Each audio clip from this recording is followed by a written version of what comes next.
Yo, it's me, it's the SCOTT. And now it's finally time to review Scoob. Long time coming. This was released during what's going on home media or whatever, VOD.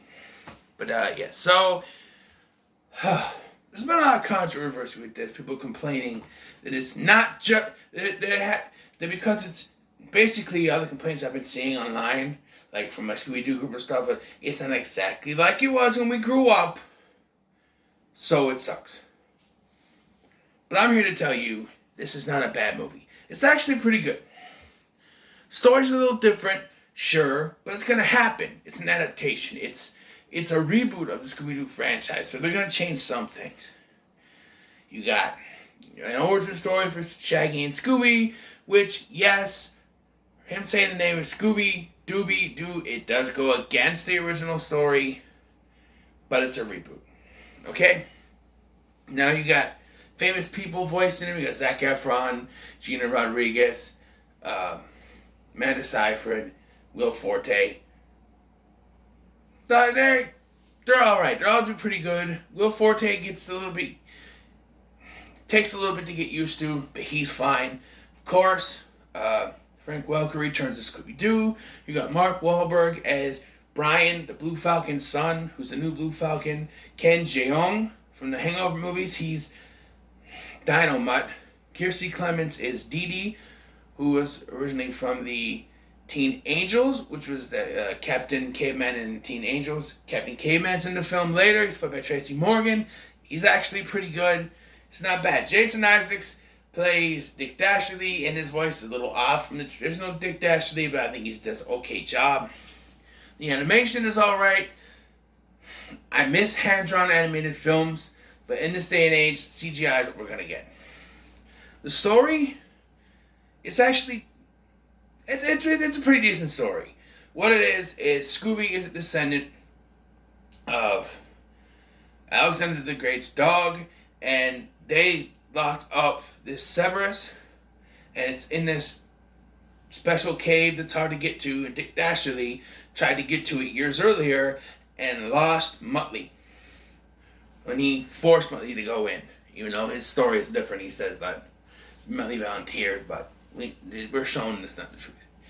So it's all about getting Muttley back. To do that, he has to get these 3 skulls, and therein lies some of the problems with the story. Is that Dee Dee and Dynamite figure out the second skull is going to be in the Gobi Desert, but then Brian gets a message on his phone from someone anonymous saying it's in Russia. So he decides they're going to go there. Even though his friends say it's a trap, they go with him, and it's a trap, and they find out that this Dick Dashley went to the Gobi Desert to get the second one.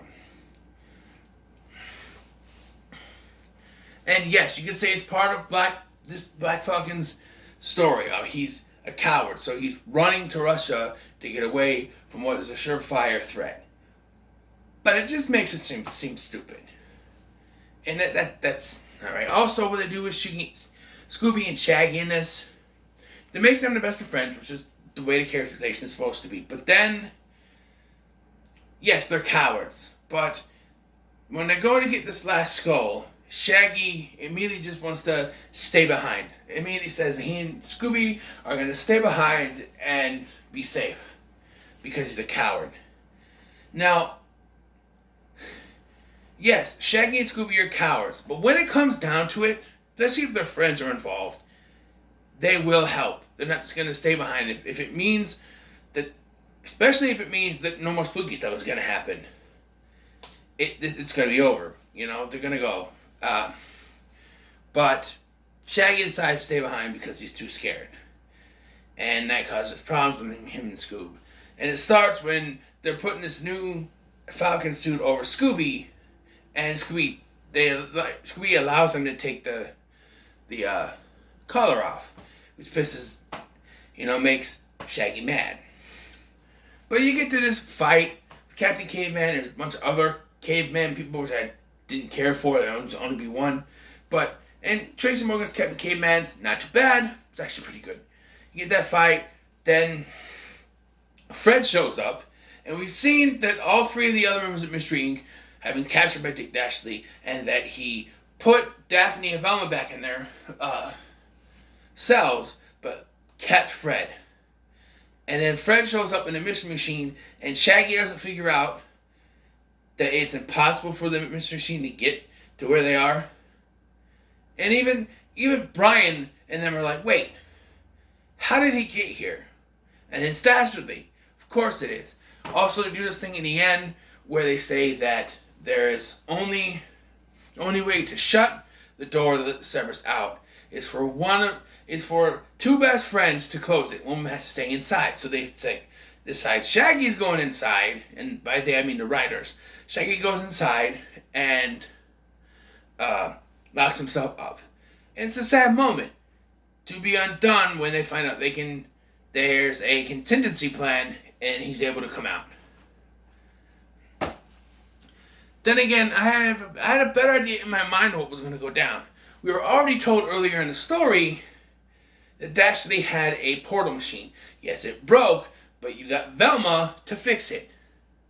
So all you have to do is have Scooby be the one that goes in and get stuck. Then they fix Dastardly's portal, and Scooby can come right through because he's the destined one, and that's why Miley couldn't come through. Also, there's a lot of references to popular culture in this, and that wasn't really what Scooby-Doo was about. Like, when you first see Shaggy, he's got an iPod, he's listening to Lonely One is the Loneliest Number, stuff like that. And then that also made me think, wait, what decade is this? Because like Scooby-Doo was like in the 60s and 70s and stuff. But apparently, Shaggy was a kid in 2010. And this takes place in 2020, so who knows?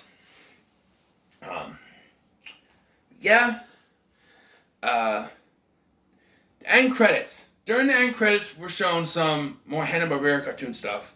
We see that 4 new members of the Falcon Force are Grape Ape, Captain Caveman, Jabberjaw, and Adam Ant. We're also seeing Dr. Benton Quest, Johnny Quest's dad, in one shot. In the background, there is Frankenstein Jr., which is cool to see. They do a thing with Simon Cowell at the beginning of this, before the mystery, and then they take off Dick Dastardly mask to reveal Simon Cowell, but then they take off the Simon Cowell mask to reveal Dick Dastardly. It's kind of stupid. Muttley's pretty cool to see, and I would like to have him in the entire film, except instead of being the thing that he's after, really, but it's okay. I kind of like how the robots turn on Dastardly, because one of the robots, the only one that's different looking than the other, has a thing for Daphne. We're not gonna, you're there, you know, that's what like Velma, but yeah, just, you know, it's kind of funny. But yeah, this movie's not bad.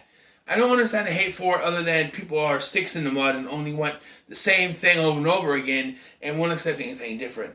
I'm going to give it 8 out of 10. I think it's a pretty good film. I suggest you watch it. It's not bad at all. It's actually pretty good. So what are your thoughts on Scoob? Let me know in the comments below. Make sure to like, share, and subscribe. Thanks for watching. I've been Scotty. I'll see you in the next one.